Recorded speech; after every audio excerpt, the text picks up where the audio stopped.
All right, today we're pulling back the curtain on the Arudha Equity Long-Short Fund. We're going to deconstruct its game plan, this blueprint it has for chasing growth while, trying to keep risk in check. Let's get right into it.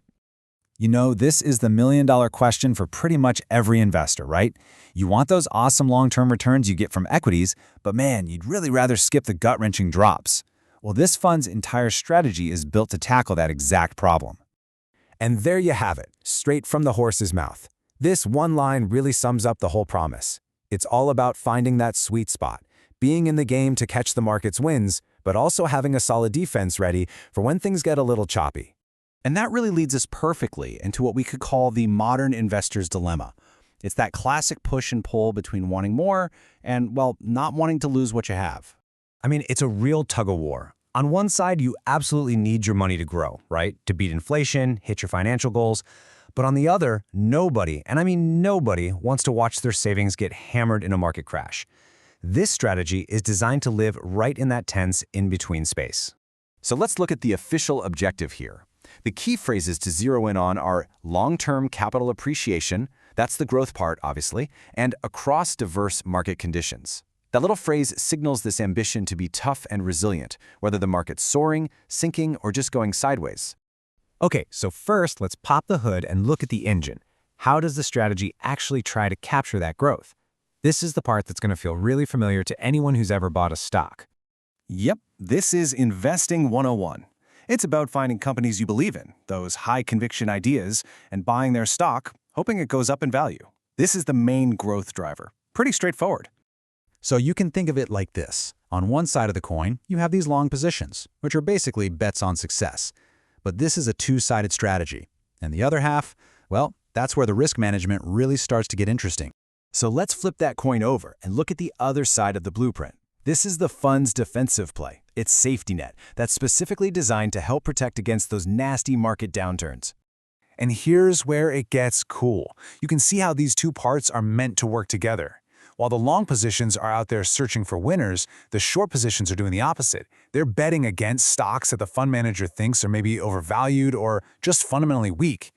So how in the world does that work? Well, the fund uses what are called derivatives. Think of them as financial contracts to take a short position. And what that means is it can actually make a profit if a stock's price goes down. So if the market starts to fall, these short positions can act like a cushion, hopefully canceling out some of the losses from the stocks they own. Now, this is a really important number. It's a key risk control. The fund has a rule that its naked short exposure, which just means short positions that aren't otherwise hedged, is capped at a maximum of 25%. Think of it as a built-in safety valve to make sure the hedging part of the strategy doesn't create a whole new set of risks. But it's not just about going long and short. The strategy uses an even more advanced set of tools to navigate the markets.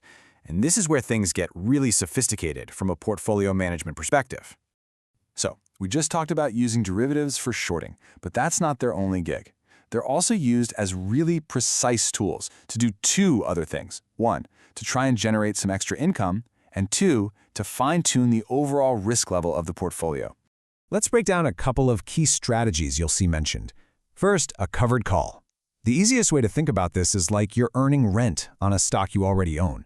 You get paid a little extra cash, which generates income. Then there's the protective put, which is even simpler to picture. It's literally like buying insurance on a stock to put a limit on how much you could possibly lose. Okay, so we've got the long positions for growth, the short positions for hedging, and then these advanced derivative tools for income and protection. Now, let's put it all together and see what the final all-weather blueprint looks like. So from a bird's eye view, the portfolio is really dynamic. The huge majority, we're talking 80 to 100%, is dedicated to equities.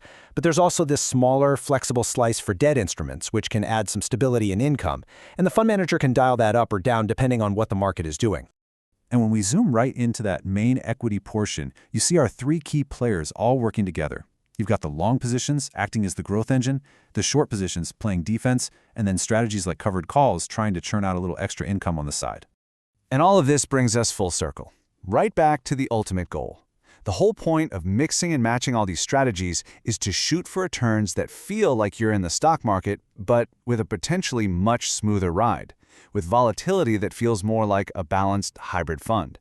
But of course, there's no such thing as a free lunch. We have to be real about the considerations here. For sure, this kind of approach is way more complex than just buying a standard mutual fund. Its success really hinges on the skill of the fund manager to make the right calls, and all that active trading can sometimes mean higher costs. So, as we wrap this up, the final question really isn't for me, it's for you.